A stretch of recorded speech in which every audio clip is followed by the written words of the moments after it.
Dear Aunt Flo is a podcast about bad periods, and I'm your host, Elisa Michelle.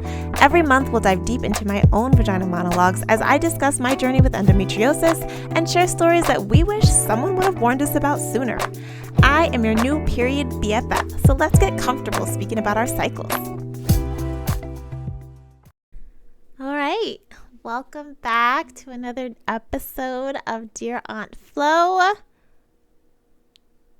Yes, I know, it's been a while since I've graced your podcast eyes and ears. If you've been following me, though, elsewhere, you know that I still am actively vlogging on YouTube, on both this channel, at Elisa_Michelle, and on my new business YouTube channel at Illustrated Melanin. So, if you're not already, please go follow me over there. But, I just haven't had time or made time, I guess, to sit down and properly record a podcast episode. And the last one was probably a few months ago. And a lot has happened since then, since March. Oh my God, I'm so sorry. I'm so sorry, but I'm here now. And that's all that matters, right? Please forgive me. If you're new here, though, welcome to the period party. Thanks for joining. Whether you listen or watch, I hope that you interact with us in the comments. Share this with a friend. If you're watching on YouTube, be sure to subscribe at Elisa_Michelle to get all the juicy notifications when we upload a new video. If you're listening on Apple or Spotify podcasts, please take a few seconds to leave us a review at Dear Aunt Flo. It will help us tremendously to, reach the masses in the in-between of creating videos and episodes. So with that, also, if you're new here, we always do a letter to Aunt Flo. So here we go. Dear Aunt Flo, I literally have nothing nice to say or write to you right now. I wish I did. I will say that the last few cycles have started out decently and then they just go to shit. So yeah, sincerely fed up, Elisa Michelle. Yeah, that's how we start all our episodes off, by writing a letter to Aunt Flo, whether it's a hateful letter like this one or a nice, calm, cool, collected letter. It could go either way. I started this podcast because I have endometriosis and I wanted to share my story and my journey with others who may be experiencing similar things to mine, because going to a doctor was not helping me and I felt like I was going crazy, like literally going crazy. So I started this podcast in hopes of at least releasing myself from myself and sharing my story with you, so that maybe you feel open and available and safe enough to share your story too.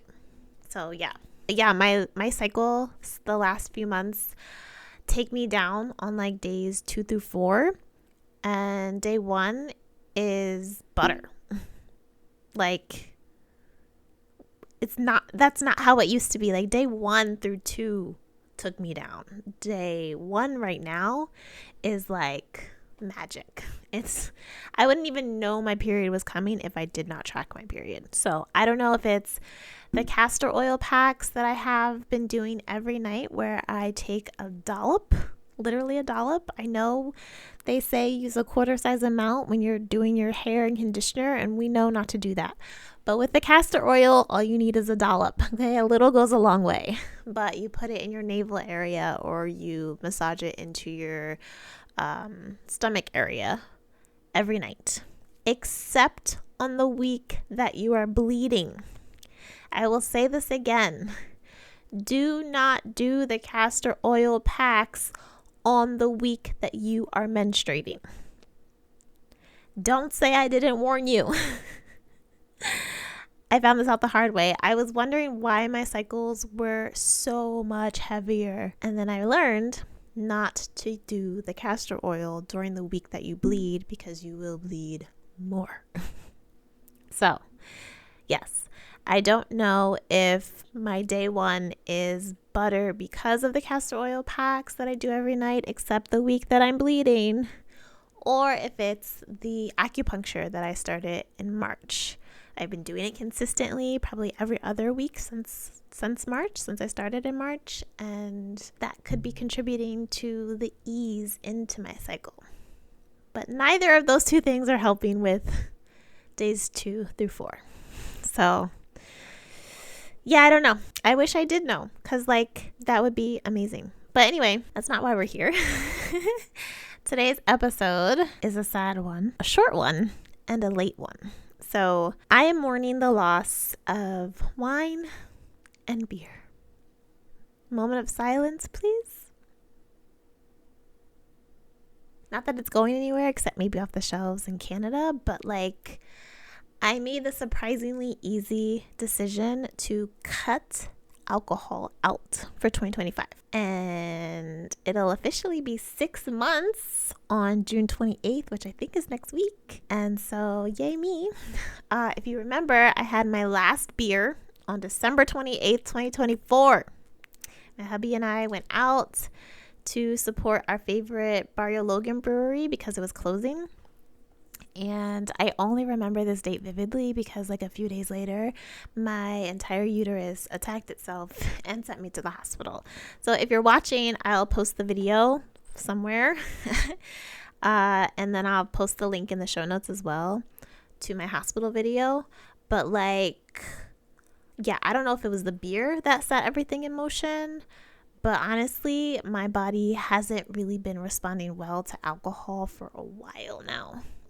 And I just decided to stop putting it in my body. I think the biggest loss will be the wine. Okay, I love a good red wine. Wine me down, okay? I did a girls trip to Mexico last year for a friend's birthday. Oh my God, wine galore. All right, we went to Valle Guadalupe, and because when you're in San Diego, Mexico's right there. So, duh. But we had a time. But I always get either really gassy or really bloated after too much wine. So wine had to go. I haven't really dabbled in liquor since college, really. So I'm not really missing much there other than a margarita. Oh my God, a frozen margarita. Mwah, chef's kiss. But, and then beer is always a refreshing option in the summer heat. But again, easy decision because my health is more important. So it's funny too because post 30, alcohol becomes more of a hassle than anything.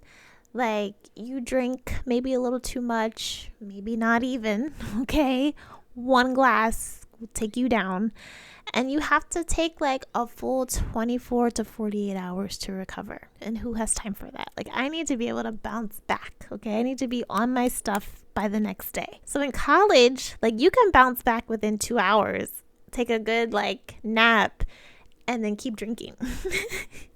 But after 30, hell, after 27, it's questionable. So yeah, one thing I've learned the hard way, alcohol and endo do not mix. So I won't be drinking for the foreseeable future. Also, wanted to get a head start on preparing my body for carrying life because God willing, I will be a mother one day. Okay, God willing. So I don't know the specifics of any research to note, but I feel alcohol does more damage than it does good, and I only want to put good in my body right now. And the more good I can do, the better, right? I don't know if this will be a forever thing, if this will be a year-long thing. I don't know if this will be until I can have surgery or until I, can get pregnant and have the baby and go through the breastfeeding process. I don't know. Maybe I'll just stay completely sober forever. Who knows? But right now, the way that my body is set up, the way that my uterus and all the endometriosis that is infiltrated all parts of me, alcohol is not a great decision. It's not a good decision. So I just know that I'm listening to my body and understanding what it currently needs and what it currently does not need.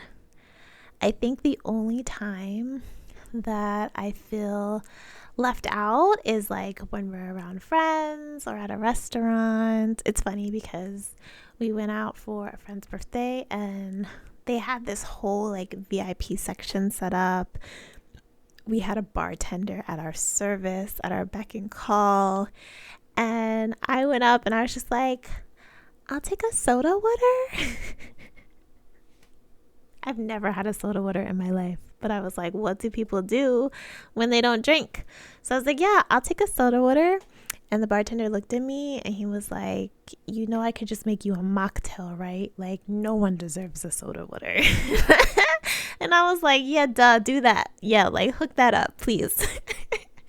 Like, I don't know what I was thinking, but it doesn't matter. It was good too. He made like this mojito mocktail thing. I don't know what it was, but it was really good. So yeah, I want to hear from you. Like, did you give up alcohol for your endo? What does that look like for you? Like, was it hard? Did you transition? Did you go cold turkey? I went cold turkey. Like, December, that day was enough for me to be like, I'm good. Like, I don't need any adverse reactions. I've thought about like just trying a glass of wine just to see what would happen, because the last bout that took me out was beer's fault, right? So I was like, maybe I'm okay with wine every once in a while. But also, I don't think it's the risk of like effing around and finding out. So I'ma stick to the mocktails and the water. And plus, it's been an easy 6 months, actually. Like, it hasn't been hard at all. So I want to keep this going. So I told you this was going to be a really short episode. So it's really like, I'm not drinking alcohol anymore. It's been 6 months. I don't feel bad about it. I actually feel really good not having to like be hungover ever. I could just get up in the morning and like do my devotions and do my workout and go through my morning routine. And it's fine. So yeah, I don't know. Yeah, I miss the, what do you call it? The casualness of it, like the recreational stuff when you're out and about with friends, or you're just on the couch like watching a movie and you want to have a glass of wine after a long day, or your friends ask you out for a happy hour. Like, yeah, sure, that's all nice, well and good. But mocktails are an option, okay? It's sugar though, so just be mindful of that. Try to like, I don't know, if you can, let the person know, like, maybe look up. I should do that. I should look up certain mocktails to know what's the least amount of sugar I can intake, because honestly, there's so much sugar and Endo feeds off of the sugar. So maybe I'll just stick to water. Anyway, let's get into our affirmation for this episode. I am stronger than my circumstance. Say it with me. I am stronger than my circumstance. I love you. I see you. I hear you. Peace. Hey BFFs, thanks for tuning in to Dear Aunt Flo. If you enjoyed this episode and would like to show support, be sure to subscribe, rate, and review on Apple Podcasts. This will help more period BFFs find our community and add to the conversation. Follow on IG at dearauntflo.pod and let me know what topics you'd like to cover this season. Catch you in the next episode, period.